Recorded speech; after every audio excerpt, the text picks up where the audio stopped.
Yes, ready, start. Sir, the very basis of the bill has also been questioned.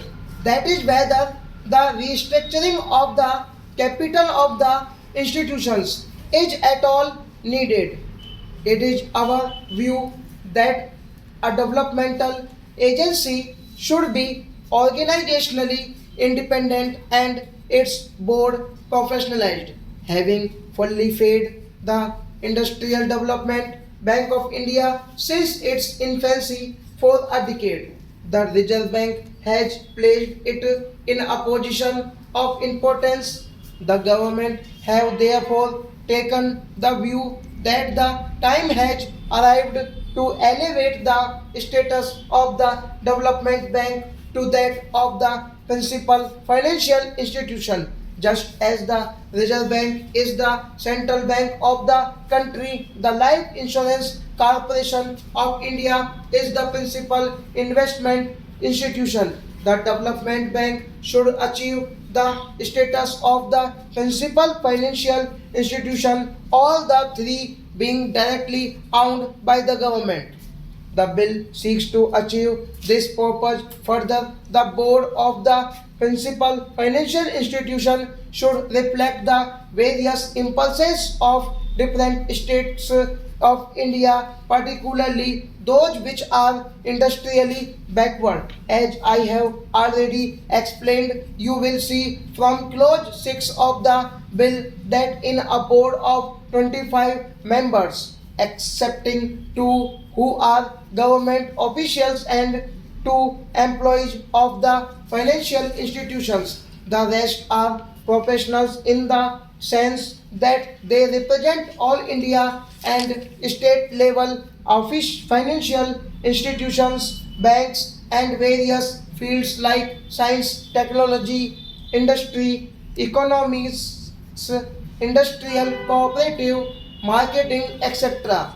The Reserve Bank, as the central bank of the country, will be represented at the level of a deputy governor on the board and on the executive committee of the development bank. The Reserve Bank is therefore in a position to continue to make its positive contribution to the operations of the development bank and through it of all the other financial institutions. It has also been argued that after the restructuring of the development bank, neither the volume of credit to industry will increase nor it will the cost of credit decrease, and thus there is no economic rationales for the bill. In any event, the mobilization of resources and their channeling will be done in close coordination with the Reserve Bank of India. Having elevated the status of the IDBI and made it statutorily responsible for the coordination, the development bank and the other financial institutions will work with greater cohesion, and to that extent there will be better development of resources all round. A point has also been raised that with the transfer of the shareholding of the Industrial Development Bank of India from the Reserve Bank of the government, large industrial group would have easier access to institutional finance for than before. In the second note of dissent by my honorable friends, a similar point has been made that the credit policies to be followed by the institutions have not been defined. The policy of financing industry, including small scale industry cooperatives, etc., and the large industrial groups, is determined by government. For implementing the policy of government, it is perhaps not very material whether the Industrial Development Bank of India is directly owned by government or owned through the Reserve Bank. Parliament has therefore the opportunity to oversee the policy being followed by the Development Bank and the other institutions in financing industry in general and the large industrial groups in particular.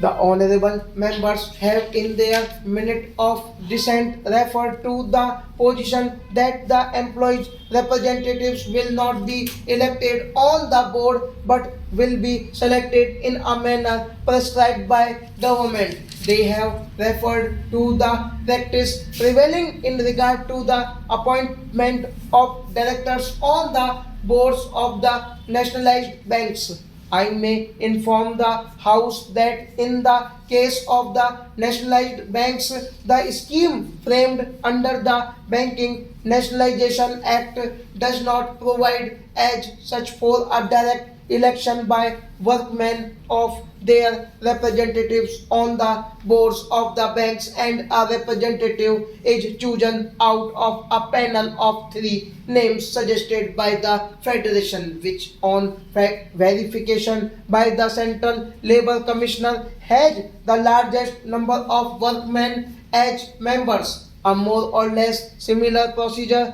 will be drawn up in this case also for selection of the employees' representatives. I now take this opportunity of paying a tribute to the services rendered by the Reserve Bank of India in feeding the Industrial Development Bank of India from its infancy and having brought it up to its present status so that it could take up the leadership of the other financial institutions independently.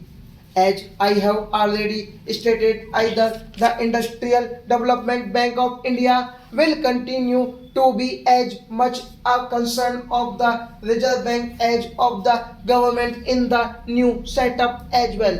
I have every hope that the Development Bank as the principal financial institutions in the field of industrial finance with its enlarged role should be able to play an effective part in the balanced industrial development of the country in accordance with national priority and aspirations. This has been provided in the preamble by the joint committee constituted by the concerned ministry. Stop.